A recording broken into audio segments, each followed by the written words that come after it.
বিকেলে ঘুম থেকে উঠতেই দেখি ঘড়িতে 6টা বেজে গেছে।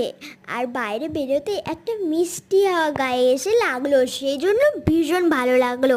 কারণ আমি ঘরে ঘুমোচ্ছিলাম আর মা আমার সাথে ঘরে ঘুমোতে ঘুমোতে একটু বেরিয়েছে ঘুরতে, আর আমি ঘরে একাই ঘুমোচ্ছিলাম, ফ্যান বন্ধ করে দিয়েছিল মা, সেই জন্য ঘেমে গেছিলাম একটু। আর বাইরে এসে দারুণ মজা লাগছিল। আর আজকের ওয়েদারটাও না ভালো ছিল, মেঘলা মেঘলা ওয়েদার, একটু মানে বিকেলের ওয়েদারটা। আর বিকেলের ঠান্ডা ওয়েদার এমনিতেই ভালো লাগে। তো আমি মালদাতে গেছিলাম,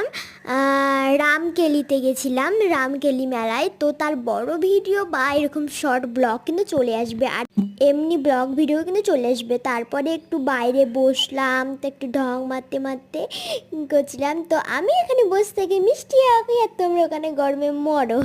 তো বাই, টাটা। আমার চ্যানেলে অবশ্যই সাবস্ক্রাইব